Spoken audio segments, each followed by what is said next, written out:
رسول الله وصلى عليكم الغمام وأنزلنا عليكم المن والسلوى كلوا من طيبات ما رزقناكم وما ظلمونا ولكن كانوا أنفسهم يظلمون. اور ہم نے تم کو بادل کا سایہ عطا کیا اور تم پر من اور سلوہ نازل کیا اور کہا کھاؤ تم اس پاکیزہ رزق میں سے جو ہم نے تم کو عطا فرمایا ہے، اور انہوں نے ہم پر ظلم نہیں کیا بلکہ اپنے آپ پر ہی ظلم کیا ہے۔ اس آیت شریفہ کے اندر اللہ تعالیٰ نے بنی اسرائیل پر جو 10 انعام فرمائے تھے، موسیٰ علیہ السلام کی قوم پر جو 10 انعام فرمائے تھے، ان میں سے 8ویں انعام کو بیان فرمایا۔ اس 8ویں انعام کی تفصیل کچھ اس طرح ہے کہ حضرت موسیٰ علیہ السلام کی جو قوم تھی، اس کا جو آبائی وطن تھا، یعنی قوم موسیٰ علیہ السلام کے جو آباء و اجداد تھے، وہ ملک شام میں رہا کرتے تھے۔ ملک شام میں ایک قوم گھس آئی تھی، قوم عمالقہ۔ یہ قوم جنگی اعتبار سے بڑی طاقتور تھی۔ اللہ تعالیٰ نے انہیں بڑے مضبوط جسم عطا فرمائے تھے، اور جنگ کے اندر جتنے علوم اور فنون اور حربوں کی ضرورت پڑتی ہے، اللہ تعالیٰ نے اس قوم کو، قوم عمالقہ کو، ان سب سے مالا مال فرمایا تھا۔ تو جب قوم عمالقہ ملک شام میں گھس آئی تو اس نے قوم موسیٰ کے آباء و اجداد کو بہت مارا اور قتل و غارت گری کا بازار گرم کیا، یہاں تک کہ قوم موسیٰ کے آباء و اجداد ملک شام سے بھاگنے پر مجبور ہو گئے، اور ملک شام سے بھاگ کر مصر میں آ کر پناہ لی۔ لیکن مصر کے اندر بھی کچھ زیادہ دن پناہ نہ مل سکی کہ فرعون کے چنگل میں آ گئے۔ ملک شام میں تو قوم عمالقہ نے ان کی پٹائی کی، اور مصر کے اندر پہنچے تو فرعون نے انہیں اپنا غلام بنا لیا۔ اب جب فرعون کو اللہ تعالیٰ نے غرق کر دیا تو حضرت موسیٰ علیہ السلام کو حکم ہوا کہ اپنی قوم کو لیجئے اور ملک شام کا رخ فرمائیے، اور ملک شام کے اندر جو قوم عمالقہ تھی، اس نے ان کے آباء و اجداد کی پٹائی کی تھی، ان کو قتل و غارت گری کا بازار ان کے یہاں پر گرم کیا تھا، تو ان کے پاس جاؤ اور ان سے بدلہ لو، ان سے 2 ہاتھ کرو، ان کے ساتھ لڑو۔ حضرت موسیٰ علیہ السلام نے اللہ تعالیٰ کا یہ فرمان قوم کے سامنے رکھا۔ قوم کچھ دور حضرت موسیٰ علیہ السلام کے ساتھ چلی، اور کچھ دور چل کر یہ کہا اذهب انت وربك فقاتلا انا هاهنا قاعدون، دیکھو آپ اور آپ کا رب دونوں چلے جاؤ، ملک شام جاؤ اور ان سے، کافروں سے، قوم عمالقہ سے لڑو، ہم تو یہاں بیٹھے ہوئے ہیں۔ جب قوم موسیٰ نے اللہ تعالیٰ کے اس فرمان کی نافرمانی کی تو اللہ تعالیٰ نے انہیں یہ سزا دی کہ وہ اس وادی میں 40 سال تک بھٹکتے رہے۔ 40 سال تک انہیں اپنے گھر کا راستہ نہ ملا، اسی وادی میں اسی طریقے سے بھٹکتے رہے۔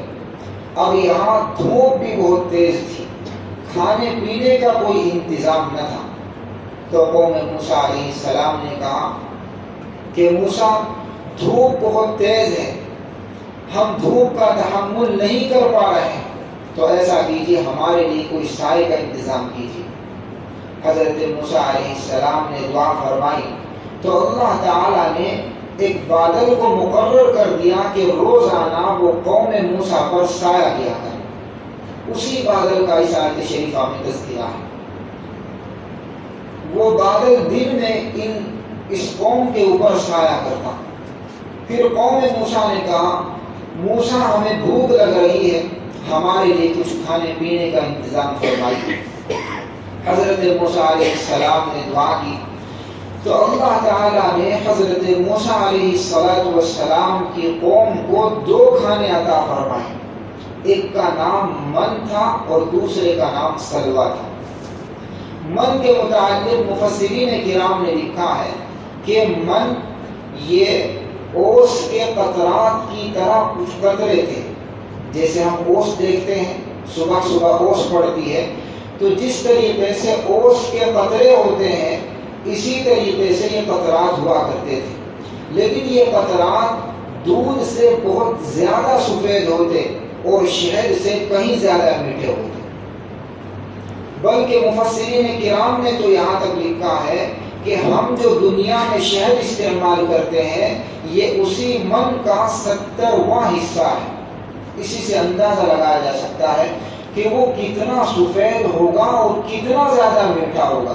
دنیاوی شہد بہت میٹھا ہوتا ہے، تو یہ من صبح طلوع فجر کے بعد سے برسنا شروع ہوتا اور سورج نکلنے سے پہلے پہلے برستا۔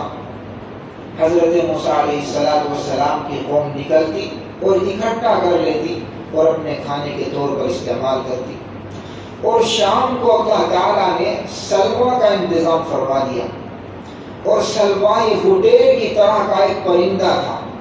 جب سورج چھپ جاتا، غروب ہو جاتا، تو اس پرندے کے جھنڈ حضرت موسیٰ علیہ السلام کی قوم کے پاس آ جاتے، بیٹھ جاتے، اور قوم انہیں آسانی کے ساتھ پکڑ لیتی اور انہیں بھون کر کباب بنا کر کھاتی رہتی۔ اسی طریقے سے قوم نے کہا کہ موسیٰ ہمیں پانی کی ضرورت ہے، بہت پیاس لگ رہی ہے۔ اللہ تعالیٰ نے ارشاد فرمایا اے موسیٰ اپنے اس عصا کو کسی پتھر پر ماریے، اس سے چشمے جاری ہوں گے۔ چنانچہ حضرت موسیٰ علیہ السلام نے اپنے عصا کو ایک پتھر پر مارا تو اس سے 12 چشمے جاری ہو گئے۔ قوم موسیٰ میں 12 قبیلے تھے، ہر قبیلہ ایک ایک چشمے سے پانی پینے لگا۔ قوم نے کہا موسیٰ ہمارا لباس گندا ہوتا جا رہا ہے، اس کا بھی کوئی انتظام فرمائیے۔ اللہ تعالیٰ سے دعا کی تو اللہ تعالیٰ نے لباس کی یہ نعمت انہیں عطا فرمائی کہ جب وہ صبح اٹھتے تھے تو ان کا لباس صاف و شفاف ہوتا تھا، ان کا لباس ان کے قد کے ساتھ بڑھتا رہتا تھا، کبھی چھوٹا نہیں ہوتا تھا۔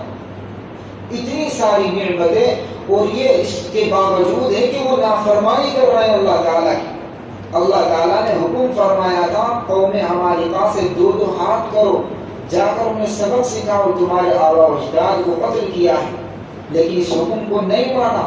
اس کے باوجود اللہ تعالیٰ نے نعمتوں کے دہانے کھول دیے۔ اسی نعمت کا یہاں پر تذکرہ ہے کہ ہم نے تم پر بادل کے ذریعے سایہ کیا اور تم پر من اور سلوا عطا کیا، اور پھر یہ بھی نہیں کہ آپ اس میں کچھ بخیلی سے کام لیں، فراوانی کے ساتھ تمہیں کھانے کی اجازت دی کہ خوب کھاؤ پیو، ذخیرہ مت کرو۔ اور تم نے جو ہمارے اس حکم کو پامال کیا ہے کہ ملک شام جا کر قوم عمالقہ سے لڑنے سے باز رہے ہو، ان سے نہیں لڑے ہو، یہ حکم سے عدولی کر کے، اس حکم پر عمل نہ کر کے تم نے اپنے اوپر ظلم کیا ہے، ہمارے اوپر کوئی ظلم نہیں کیا ہے۔ اس آیت کریمہ کے ضمن میں مفسرین کرام فرماتے ہیں کہ اس میں صحابہ کی برتری کو بھی بیان کیا گیا ہے، یعنی اس سے حضرات صحابہ کرام رضوان اللہ تعالی علیہم اجمعین کی برتری بھی سامنے آ جاتی ہے کہ ایک طرف تو قوم موسیٰ علیہ السلام کو تمام کی تمام نعمتیں دی جا رہی ہیں، کھانے کے لیے من اور سلوا دیا جا رہا ہے، پہننے کے لیے جو کپڑے ہیں ان میں بھی نعمت رکھی جا رہی ہے، اسی طریقے سے بادل سایہ کر رہے ہیں اور پانی کے چشمے جاری ہو رہے ہیں، اور پھر بھی ناشکری کر رہی ہے۔ اور ایک طرف جناب رسول صلی اللہ علیہ وسلم کے اصحاب تھے کہ کھانے کے لیے ان کے پاس کچھ نہ تھا۔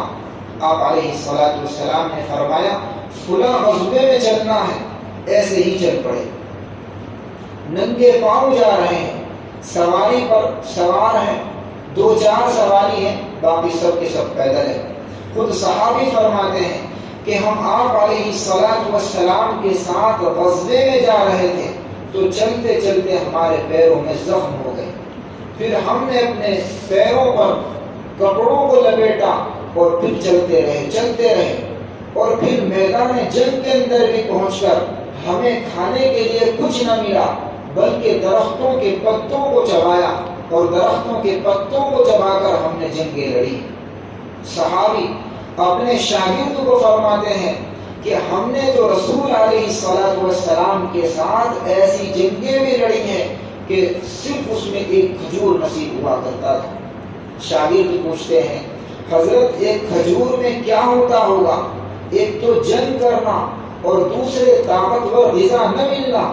تو صحابی فرماتے ہیں میرے عزیز اس ایک کھجور کی قدر و قیمت بھی اس وقت معلوم ہوگی جب وہ کھجور بھی نہ رہی اور گٹھلیاں کھا کر ہم نے جنگیں لڑی۔ تو آپ علیہ السلام کے اصحاب بہت بلند درجہ رکھتے ہیں۔ کہاں موسیٰ علیہ السلام کی قوم کے ناز اور نعمت میں ہے اور اللہ کے حکم کو پامال کر رہی ہے، اور کہاں ہمارے اصحاب کے کچھ نہیں ہے، کھانے کے لیے کچھ نہیں ہے، پہننے کے لیے کچھ نہیں ہے، لیکن آپ علیہ السلام کے حکم پر، اللہ کے حکم پر عمل کر رہے ہیں۔ ایک غزوے میں آپ علیہ السلام دشمنوں کے نروے میں پھنس جاتے ہیں، مسلمانوں کا جو لشکر ہوتا ہے وہ بکھر جاتا ہے، مسلمان ٹکڑیوں میں تقسیم ہو جاتے ہیں، حواس باختہ ہو جاتے ہیں۔ اتنے میں کچھ مسلمان میدان جنگ سے نکل کر ایک طرف بیٹھ جاتے ہیں اور دل ٹوٹ جاتا ہے، یہ خبر پھیل جاتی ہے کہ آپ علیہ السلام کو شہید کر دیا گیا۔ تو بڑے کمتر ہو کر اور دل ٹوٹ کر، دل شکن ہو کر ایک طرف جا بیٹھتے ہیں۔ حضرت انس بن نضر رضی اللہ عنہ یہ صحابی ان کے پاس پہنچتے ہیں اور کہتے ہیں کیا کر رہے ہو؟ کہتے ہیں کہ آپ علیہ السلام تو شہید ہو چکے ہیں، ہمیں اس کا دکھ ہے۔ حضرت انس بن نضر رضی اللہ عنہ فرماتے ہیں کہ جس ملت پر، جس بات پر آپ علیہ السلام شہید ہوئے ہیں، چلو ہم بھی اسی پر شہید ہوتے ہیں۔ اور ہر صحابی اپنے ہتھیاروں کو نکالتا ہے اور پھر جنگ میں شریک ہو جاتا ہے۔ اسی دوران آپ علیہ السلام کی ہستی پر ایک انصاری صحابی کی نظر پڑ جاتی ہے۔ آپ علیہ السلام زندہ ہیں تو وہ صحابی بول اٹھتے ہیں کہ انصار مدینہ آج آپ علیہ السلام کی حفاظت کیجیے گا، آج آپ علیہ السلام کو کوئی نقصان نہیں پہنچنا چاہیے، ورنہ اگر آپ علیہ السلام کو کوئی نقصان پہنچا تو قیامت تک آنے والی ہر قوم یہ کہا کرے گی کہ عرب قوم کتنی بزدل تھی، ایک نبی کی حفاظت نہ کر سکی۔ یہ کہتے ہوئے ایک نے آپ علیہ السلام کے قدموں پر جان دی ہے۔ بلکہ حضرت ابو دجانہ رضی اللہ عنہ کے متعلق لکھتے ہیں کہ جب اس نے اس آواز کو سنا تو اپنی کمان کو پھینک دیا اور آپ علیہ السلام کی طرف تیر آ رہے تھے، انہوں نے اللہ کے رسول صلی اللہ علیہ وسلم کی طرف اپنا چہرہ کیا اور دشمنوں کی طرف اپنی پیٹھ کی۔ حضرت ابو دجانہ رضی اللہ عنہ کی پیٹھ تیروں سے چھنی ہو رہی تھی، لیکن آپ علیہ السلام کو کوئی تیر نہ لگنے دیا۔ یہ ہمارے صحابہ کی تاریخ ہے۔ کہاں موسیٰ علیہ السلام کی قوم کہ ناز و نعمت میں رہی، من کھایا اور اسی طریقے سے سلوہ کا استعمال کیا، پانی پیا اور ہر نعمت کو استعمال کرتے رہے، لیکن پھر بھی ناشکری رہی۔ لیکن ہمارے اصحاب مصیبتوں سے گزرے ہیں، آپ علیہ السلام کا ساتھ نہیں چھوڑا ہے۔ بہرحال اس آیت کریمہ کے اندر اللہ تبارک و تعالیٰ نے مدینے کے یہودیوں کو مخاطب کیا ہے کہ دیکھو موسیٰ علیہ السلام کی جو قوم تھی وہ تمہارے ہی آبا و اجداد تھے، ہم نے ان پر نعمتوں کے دہانے کھول رکھے تھے، لہذا ان نعمتوں کو یاد کرو اور محمد رسول اللہ صلی اللہ علیہ وسلم کی رسالت کو تسلیم کر لو، انہیں نبی مان لو، اسی کے اندر نجات ہے۔